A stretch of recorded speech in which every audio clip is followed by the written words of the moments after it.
বন্ধুরা, যদি আপনি শিক্ষক হতে চান, শিক্ষকতার চাকরি করতে চান এবং সেটা যদি সেন্ট্রাল গভর্নমেন্টের আন্ডারে হয় তাহলে সব থেকে ভালো হয়। কিভাবে, কি নোটিফিকেশনটা বেরিয়েছে ডিটেলস আমি বলে দেবো কম্পিউটার স্ক্রিন নিয়ে গিয়ে। যদি চ্যানেলে প্রথম এসে থাকেন অবশ্যই চ্যানেলটিকে সাবস্ক্রাইব করে রাখুন, কারণ এইরকম ভিডিও কিন্তু আমি প্রতিদিন নিয়ে আসি।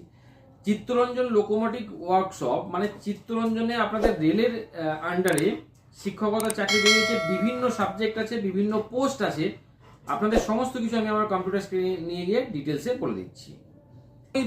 বলে রাখি, এটা কিন্তু কোনো রকম আপনাদের পরীক্ষা দিতে হচ্ছে না, শুধুমাত্র ওয়াকিং ইন্টারভিউয়ের মাধ্যমে কিন্তু রিক্রুটমেন্টটা হবে। সেক্ষেত্রে আপনাদের যে ডকুমেন্টগুলো নিয়ে যেতে হবে তার সাথে সাথে একটা ফর্ম ফিল আপ করে নিয়ে যেতে হবে, অ্যাপ্লিকেশন ফর্ম। সেখানে দেখুন অ্যাপ্লিকেশন ফর্মটায় আপনাদের এখানে একটা ফটোগ্রাফ পেস্ট করবেন, পাসপোর্ট সাইজ।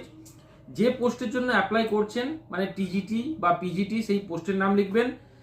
আপনাদের নাম ক্যাপিটাল লেটারে লিখবেন, ফাদার্স নেম, হাজব্যান্ড নেমস যদি থাকে লিখবেন, ডেট অফ বার্থ কি, আপনাদের ক্যাটাগরি কি, যদি ক্যাটাগরি থাকে তাহলে কিন্তু জেরক্স সার্টিফিকেট জমা করতে হবে। আপনারা কি সাবজেক্ট, কোন মিডিয়ামের সাবজেক্ট আপনারা পড়াতে পছন্দ করবেন সেটা লিখবেন। আপনাদের পুরো যে মেলিং অ্যাড্রেসটা হবে সেটা আপনারা লিখবেন এখানে। কন্ট্যাক্ট নাম্বার দেবেন, ইমেল আইডি দেবেন, তারপর যদি কোনো রকম আইডেন্টিফিকেশন মার্কস থাকে আপনাদের তাহলে এখানে দেবেন। এরপর আপনাদের পুরো যে এডুকেশনাল কোয়ালিফিকেশনটা আছে সেইটা কিন্তু এখানে কমপ্লিট করে দেবেন। ওকে, কমপ্লিট করার পর আপনাদের টিচিং এক্সপিরিয়েন্স যদি থাকে তাহলে কোথায় কি টিচিং করেছেন, কতদিন থেকে মানে কতদিন পর্যন্ত করেছেন সেগুলো দেবেন। কি কি সাবজেক্ট পড়িয়েছেন সেগুলো এখানে লিখবেন।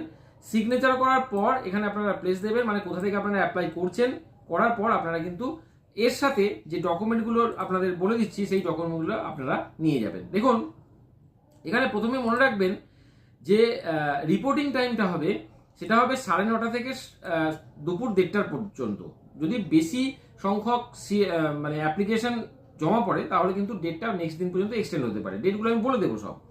ডকুমেন্ট আপনাদের ডেট অফ বার্থের প্রুফ নিয়ে যাবেন, মানে মাধ্যমিকের অ্যাডমিট কার্ড নিয়ে যাবেন। কোনো একটা কাস্ট সার্টিফিকেট যদি থাকে তাহলে caste certificate, valid caste certificate নিয়ে যাবেন। এডুকেশনাল এবং টেকনিক্যাল কোয়ালিফিকেশনের সার্টিফিকেট নিয়ে যাবেন। এক্সপিরিয়েন্স সার্টিফিকেট নিয়ে যাবেন। আইডেন্টিটি প্রুফ হিসাবে Aadhaar card, PAN card, voter card, passport এগুলো নিয়ে যেতে পারবেন। যদি কোথাও চাকরি করেন তাহলে সেখান থেকে এমপ্লয়ার থেকে এনওসি নিয়ে যাবেন এবং দুটো পাসপোর্ট সাইজ ফটোগ্রাফ নিয়ে যাবেন। নিয়ে যাওয়ার পর আপনাদের যে ডেটটা আমি বলে দিচ্ছি ওই ডেটে কিন্তু আপনাদের উপস্থিত হতে হবে। সাবজেক্ট ওয়াইজ কিন্তু ডেট আলাদা। ফিজিক্সের ক্ষেত্রে আপনাদের 9 তারিখ, কেমিস্ট্রির ক্ষেত্রে 9 তারিখ, এগুলো দুটোই কিন্তু পিজিটির ক্ষেত্রে। ম্যাথামেটিক্সের ক্ষেত্রে 9 তারিখ, হিস্ট্রি 10 তারিখ, পলিটিক্যাল সায়েন্স এবং বেঙ্গলি হচ্ছে 10 তারিখ। এছাড়া জিওগ্রাফি, কম্পিউটার এবং বায়োলজি হচ্ছে 11 তারিখ। পিজিটির ক্ষেত্রে বলছি কিন্তু আমি, হিন্দি এবং ইকোনমিক্স আর কমার্স কিন্তু আপনাদের 13 তারিখে। আর আপনাদের হচ্ছে হিন্দি টিজিটির ক্ষেত্রে এবং আর্টস ইংলিশের ক্ষেত্রে 16 তারিখ এবং 17 তারিখে আপনাদের টিজিটি আর্টস ল্যাঙ্গুয়েজ বেঙ্গলি আর এসএসটি 17 তারিখ। আর 18 তারিখে আপনাদের ফিজিক্যাল ইনস্ট্রাক্টর হিসাবে এবং ফিজিক্স কেমিস্ট্রি বায়ো হিসাবে টিজিটি যদি থাকেন, ফিজিক্স কেমিস্ট্রি বায়ো এবং ফিজিক্স কেমিস্ট্রি ম্যাথ, সেটা হচ্ছে 20 তারিখ। মানে এগুলো সবই কিন্তু এপ্রিল মাসে হবে। রিপোর্টিং টাইম হচ্ছে সকাল 9:30। কোথায় হবে? হিন্দি লাইব্রেরি বা জিএম অফিস বিল্ডিং বা চিত্তরঞ্জন লোকোমোটিভ ওয়ার্কশপ বা চিত্তরঞ্জনে যে কোনো জায়গায় হবে। পশ্চিম বর্ধমানে এটা কিন্তু অবস্থিত। ঠিক আছে, এইবার এটা কিন্তু আপনাদের ডেটটা আপনাদের বলে দেওয়া হবে। এইবার আপনাদের দেখুন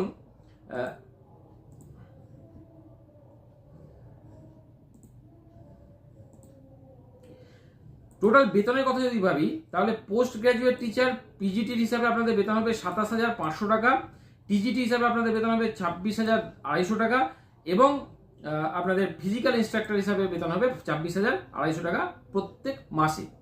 এজ লিমিট আপনাদের 18 বছর থেকে 65 বছরের মধ্যে হলেই কিন্তু আপনারা অ্যাপ্লাই করতে পারবেন। এডুকেশনাল কোয়ালিফিকেশন যদি দেখি তাহলে ফিজিক্স পিজিটির ক্ষেত্রে 2 বছরের ইন্টিগ্রেটেড ফিজিক্স থাকতে হবে যে কোনো রিজিওনাল কলেজ থেকে। মাস্টার ডিগ্রি থাকতে হবে, অ্যাটলিস্ট 50% মার্কস থাকতে হবে, বিএড থাকবে এবং কম্পিউটারের নলেজ কিন্তু ডিজায়ারেবল।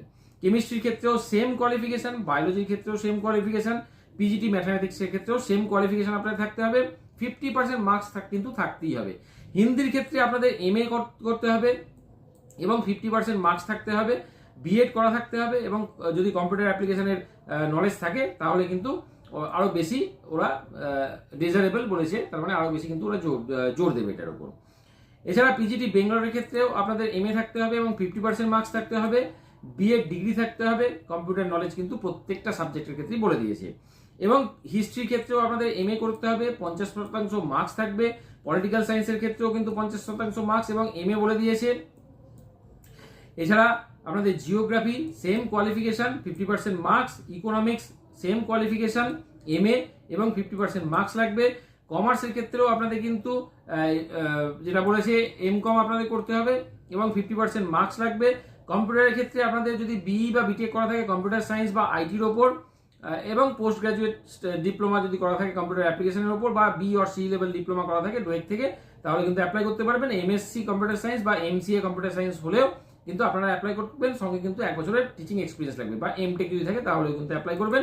MTech এর ক্ষেত্রে কোনো রকম এক্সপিরিয়েন্স কিন্তু লাগছে না। টিজিটি হিন্দি বা টিজিটি ইংলিশের ক্ষেত্রে 2 বছরের ডিপ্লোমা করা থাকবে, মানে DLED করা থাকবে এবং 50% মার্কস থাকবে, তাহলে অ্যাপ্লাই করতে পারবেন, বা বিএড যদি থাকে তাহলে কিন্তু অ্যাপ্লাই করতে পারবেন। এছাড়া আপনাদের বেঙ্গলির ক্ষেত্রেও তাই, যদি DLED করা থাকে 2 বছরের অ্যাপ্লাই করবেন, অথবা 50% মার্কস যদি থাকে গ্র্যাজুয়েশনে বেঙ্গলের উপর, তবেই কিন্তু অ্যাপ্লাই করতে পারবেন। বিএড থাকলেও কিন্তু অ্যাপ্লাই আপনারা করে দিতে পারবেন। এবার আমি যদি SSTর কথা ভাবি, তাহলে টিজিটির ক্ষেত্রে এখানেও কিন্তু আপনাদের DLED লাগবে 2 বছরের, অথবা 50% মার্কস থাকবে গ্র্যাজুয়েশনে হিস্ট্রি, জিওগ্রাফি বা পলিটিক্যাল সায়েন্সের উপর বা ইকোনমিক্সের উপর, এবং বিএড ডিগ্রি থাকলে আপনারা অ্যাপ্লাই করতে পারবেন। টিজিটি ফিজিক্স, কেমিস্ট্রি, বায়োর ক্ষেত্রে আপনাদের গ্র্যাজুয়েশন করা থাকতে হবে, 50% মার্কস থাকবে এবং 2 বছরের আপনাদের DLED থাকলে অ্যাপ্লাই করতে পারবেন। সিমিলারলি আপনাদের ফিজিক্স, কেমিস্ট্রি, ম্যাথামেটিক্সের ক্ষেত্রেও কিন্তু আপনাদের 50% মার্কস এবং 2 বছরের DLED অথবা বিএড যদি করা থাকে তাহলে আপনারা অ্যাপ্লাই করতে পারবেন। টিজিটি হিন্দির ক্ষেত্রেও তাই, 50% মার্কস এবং 2 বছরের DLED অথবা বিএড থাকলে আপনারা অ্যাপ্লাই করবেন। ফিজিক্যাল ইনস্ট্রাক্টর হিসাবে আপনাদের যদি গ্র্যাজুয়েশন ডিগ্রি করা থাকে ফিজিক্যাল এডুকেশনের উপর, মানে BPEড করা থাকে, তাহলে কিন্তু অ্যাপ্লাই করবেন। এবং আপনাদের কোথা থেকে বেরিয়েছে, এখানে বেরিয়েছে হচ্ছে চিত্তরঞ্জন লোকোমোটিভ ওয়ার্কশপ, যেটা পশ্চিম বর্ধমানে অবস্থিত। এখানে রিক্রুটমেন্ট নাম্বারটা দিয়ে দিয়েছে, আপনাদের নোটিফিকেশন নাম্বার, এবং ডেট হচ্ছে 26/3/2026। ওয়াক ইন ইন্টারভিউর মাধ্যমে কিন্তু আপনাদের রিক্রুটমেন্ট করা হবে। যদি আমি সিট সংখ্যাটা দেখুন সিট এখানে আপনাদের ফিজিক্স পিজিটি 3টে, কেমিস্ট্রি 3টে, বায়োলজি 1টা, ম্যাথামেটিক্স 2টো, কম্পিউটার 3টে, হিন্দি 3টে, বেঙ্গলি 1টা, হিস্ট্রি 2টো, জিওগ্রাফি 1টা, পলিটিক্যাল সায়েন্স 1টা, ইকোনমিক্স 2টো, কমার্স 2টো, হিন্দি 3টে, আর্টস ল্যাঙ্গুয়েজ ইংলিশ হচ্ছে 3টে, আর্টস ল্যাঙ্গুয়েজ বেঙ্গলি হচ্ছে 1টা। এছাড়া টিজিটি এসএসটি হচ্ছে 4টে, টিজিটি ফিজিক্স কেমিস্ট্রি বায়োলজি হচ্ছে 2টো, ফিজিক্স কেমিস্ট্রি ম্যাথস হচ্ছে 4টে, এবং ফিজিক্যাল ইনস্ট্রাক্টর হচ্ছে 2টো। খুব ভালো পোস্ট আছে, বেতন কিন্তু খুবই ভালো, সেন্ট্রাল গভর্নমেন্টের আন্ডারে চাকরি। তাই দেরি না করে অবশ্যই যে ডেটগুলো বললাম ওই ডেটগুলোতে যাওয়ার জন্য প্রিপারেশন নিয়ে নিন, এবং ওই ডেটগুলোতে কিন্তু সময়ে উপস্থিত হয়ে যাবেন। আজকের ভিডিওটা কেমন লাগলো অবশ্যই কমেন্ট করে জানাবেন। আজকে এই পর্যন্তই, ধন্যবাদ।